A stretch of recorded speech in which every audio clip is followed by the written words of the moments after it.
we are here with a candidate for, I believe, the 23rd District in Florida, the U.S. House of Representatives, Carla Spalding. How you doing this evening, Carla? Pretty good, JD. How are you?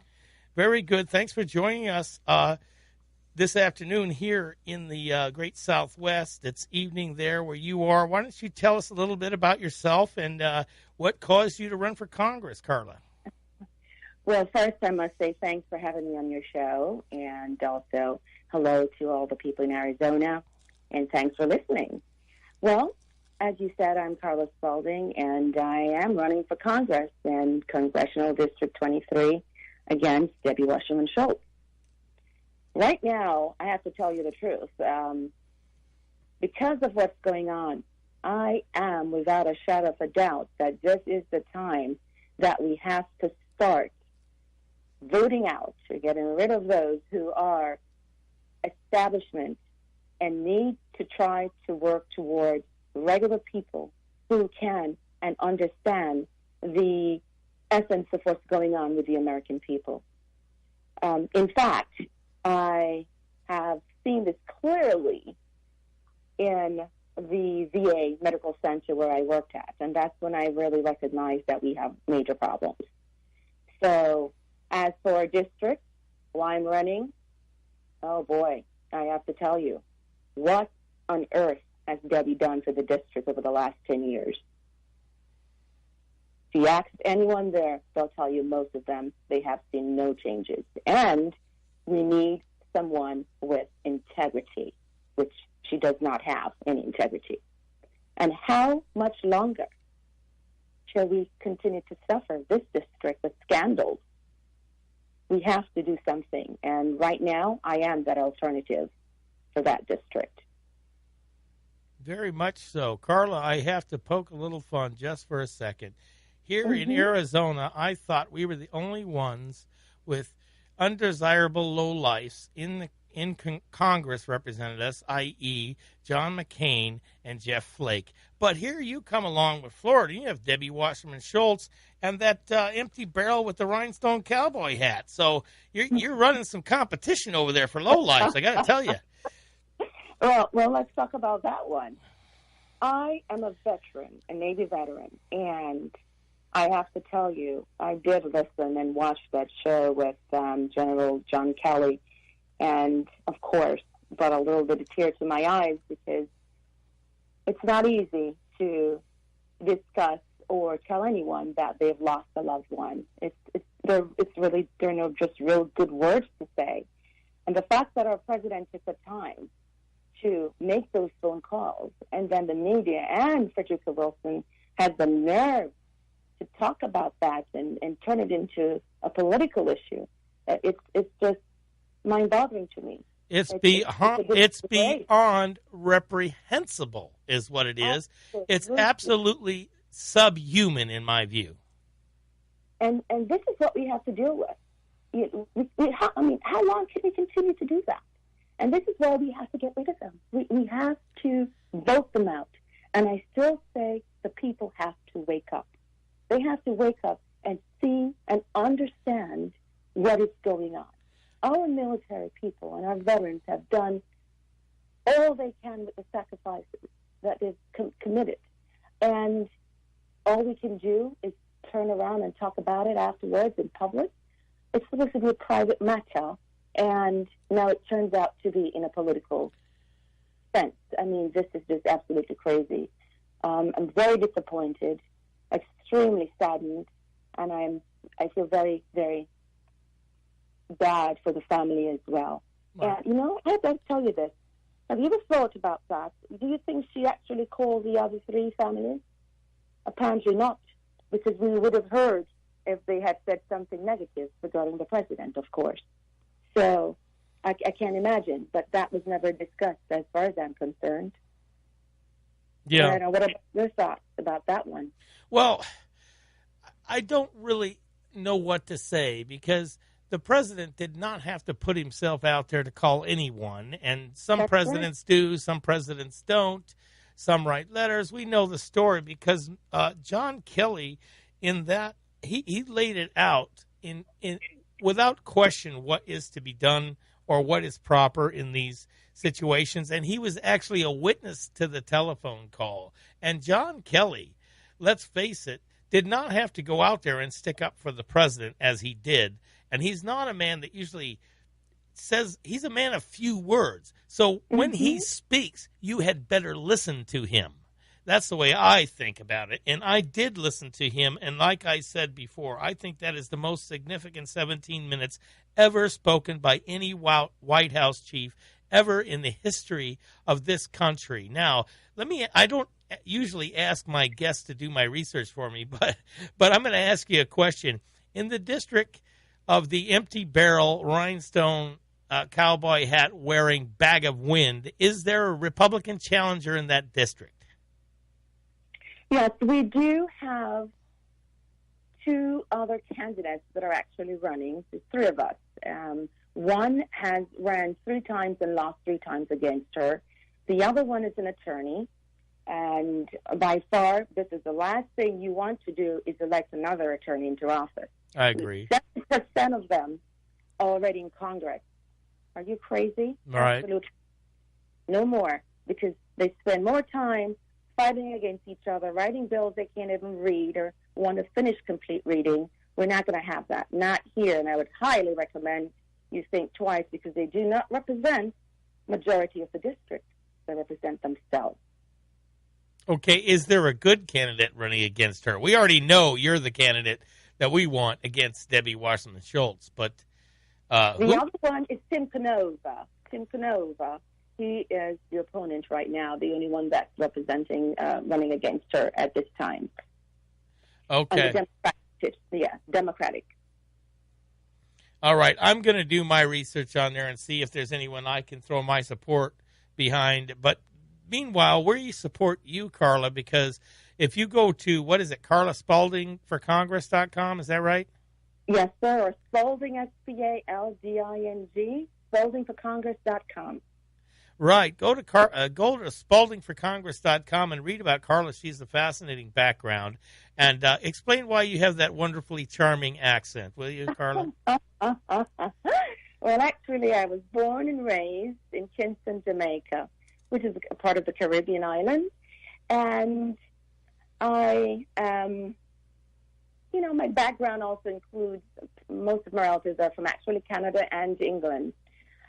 We came here actually when I was 18 years old, and from there I did join the U.S.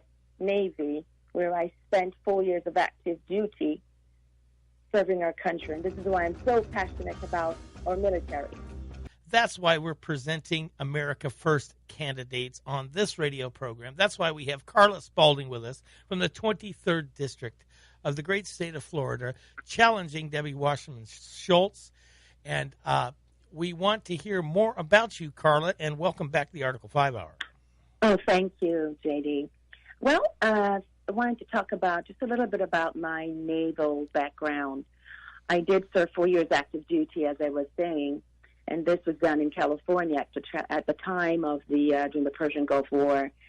So it was a very interesting time, very stressful towards the end, but we made it through. And after that, I can tell you that those people that I met, they were one of the greatest set of people I've ever met in my life, and it's different from the outside.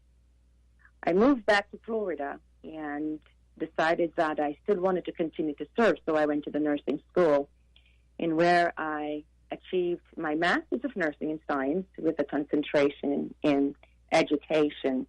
And by the way, I'm a psych nurse, so you know how desperately Congress is going to need me. So with that said, I am looking forward to continue to work as a nurse to defend our patients and the nurses and CNAs that are working very hard in that field with very little recognition. It's interesting to me. I want to interrupt just for a second, because you said something that's very intriguing. You said you want to defend our patients, or something to that effect. That's an amazing indictment on the state of allopathic medicine, is it not? Well, Yeah, but I think it's very important for us to defend them. We have no choice. Well, you know why I say this is because that that is that is my opinion of allopathic medicine as well, and I don't know anywhere near as much about it as you obviously do. So what I'm trying to say is that's a validation of my worst fears of what's going on in our medical, particularly our VA, but also medicine in general, because I think that there's a lot of misapplied treatment in a lot of cases that is not necessarily for the best interest of the patient in every case, if you know what I'm saying. Well, let me tell you something. You have no idea. In fact, I worked at the VA hospital for 6 years. The last 3 years, I actually ran my own nursing clinic along with covering my doctor's clinic. It's very sad when you have to wait months to be treated. Extremely sad. And I think we should be allowed to go to any darn hospital that we choose to, any darn doctor that we choose to go and see if we need it. I still have to wait. I've just called the other day, and I still have to wait over a month before I can be seen. And it's not a good feeling. And let's talk about not the VA. Do you know that you can have several patients to one nurse? And the people who are making decisions for us, they have no clue of what really happens behind the scene. And this is where we have to have a diversity within Congress, not just attorneys. We also need teachers, doctors, nurses. I don't care if it's a handyman, but we need to figure out collectively to make a Congress to represent the people. We're the one that's putting them there. What a great point. What a great point. A citizen legislature as intended by our founders, not all these lawyers and bagmen and K Street creatures that control our lives today. Well, why do you think we can't get anything done? They sit there, they write these bills, and they can't even agree on what they all wrote. It takes them. Can you imagine writing a bill for 2,000 pages? Who in their right mind would sit and read 2,000 pages?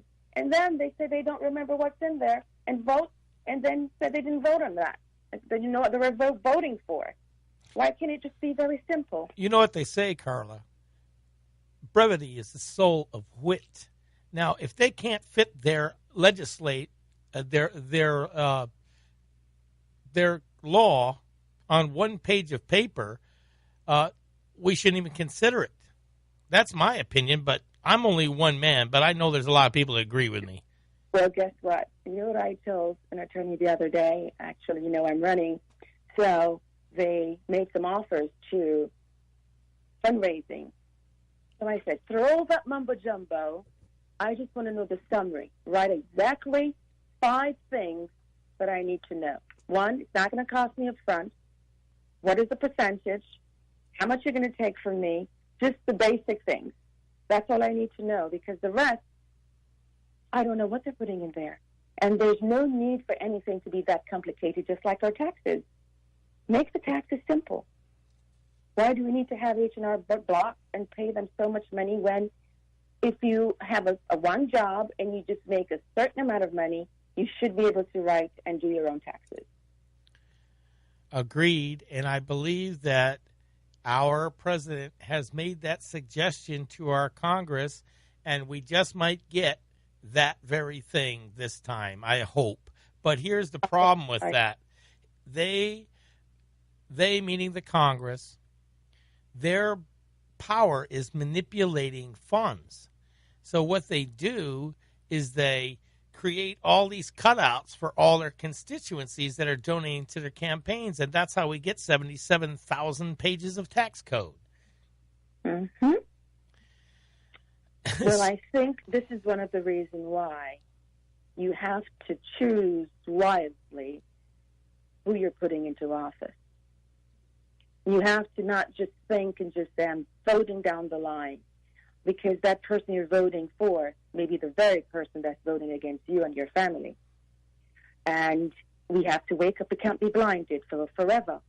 It's a movement. You've got to keep this movement going and continue to fight for what we believe is the right thing to do. And I ask the people just to do just that. Yeah. Be motivated, empowered, and get up there and support the people that will defend you and defend your family, defend this country, make this America continue to be great and greater than it ever will be. That is so well said. I couldn't say it any better myself. And thank you so much for saying that, Carla. And we're down to just a minute or so in this segment. So I want you to be able to plug your website, tell us what we can do to help you. From the great Southwest here, we have 50,000 watt signal. Many people listening to you right now, so make sure you tell them how to get a hold of you. We're down to a minute. I'll turn it over to you. You can close this segment out. But meanwhile, call 602-277-5369, 866-536-1100 if you want tickets to Free Speech Arizona 2017. Go, Carla. I am the only candidate can beat Debbie Wasserman Schultz. Help us by going to spaldingforcongress.com, SPALDING. We're looking for volunteers. We don't have to actually be in Florida. We need donations. We need any kind of help, suggestions even. We appreciate it. We're having a huge event for veterans. So if you can support those veterans, you can go into AmericanGala.com. We're going to have several different superstars there, and you'll have a great time. You can also look on the website. Can you come back on the other side of the break? Oh, yeah. All right, we'll see you in a few. We're off to break. Back with Carl in a minute. Go ahead. I'm going to give the last 5 minutes or 6 minutes of the show to you, so take it away. Well, I'll tell you why. And people in Arizona and around this country, I want to tell you that I am a strong black woman who is a veteran, master's prepared nurse, a single mother who understands what it takes to make ends meet. I understand what it takes to take care of our patients. I understand what it takes to build small businesses and what we need. We have the solutions and someone who cannot be influenced by anyone. I'm an independent thinker, which is necessary in Congress, and you are there to represent your people. So I want to clarify that and share that I am that person to do so, and I'm really looking forward to being a part of the community and helping. And remember, in Congress, you're going to need people to vote in several bills. So it may not just be in Florida, but also it's a team effort. And if we block our presidents that we're supposed to be working with, then it becomes an issue. So I'm glad when he takes out these executive orders to move forward. Like the one now, we are now allowed to do insurance. We can go across state lines. That is a huge thing for many people, and that's the start, and that's the step. And that's what we should do. Start taking them piece by piece. If they cannot afford or allow us to go through a whole bill that's filled with different attachments to it, then you take them out one by one, and whatever we can agree on, let's go ahead and pass them and vote on them. So, Carla Spalding for Congress, looking forward to winning that district against Debbie Wasserman Schultz, and I am that person who will work and be your voice for that community. Thanks again, and thank you so much, JD, for having me on your show, and I'm looking forward to your show next time. And as a matter of fact, I would like to also talk about one last thing, and then I'll keep my mouth closed. We have to encourage the people and let them know, even in your state, that there is hope. Without hope, there is nothing. So you cannot give up. And those who are trying and it doesn't seem like you're getting anywhere, you will. Just continue to do the best you can, because things will change. Change is coming around the corner. And we just have to continue to fight for that and bring the people in that will help you to make, and so you can see the change within your district. You know, Carla, I'm getting comments flooding on the Facebook page saying that things like, she is genuine, she will do well. And I happen to agree with that. I got two quick questions in our last minute here. Now, just to be clear, you are a supporter of President Donald Trump, are you not? Yes, I am. Absolutely. I thought so, obviously. Now, the other question is, and it may not be a fair question because you're not in Congress yet, but do you have any plans or any aspirations to join up, let's say, the Freedom Caucus or any caucus? Or that may be, you don't have to answer that question if you don't want to, but I'm just curious. Well, I don't, at this point, even think that far. Right now, I'm focusing on the district, focusing on what I can do for my veterans, and focusing on what are the things that I can bring to the table and what the people need. Once I get there, it's a whole different story. Right. And I have to see what they're about, get to know who are the people who are really for the people and who are not. Right. And I think that's what you have to do before you can actually make a decision. Carla Spalding. Spalding for Congress. That's right. .org, right? .com. .com. Congress.com. Thank you so much for being with us on Article 5 Hour, and I hope you'll come back. It's been a pleasure. Anytime. Thank you so much. Thank you, Carla. Arizona. All right, bye-bye. Bye-bye, Carla. Carla Spalding, everyone.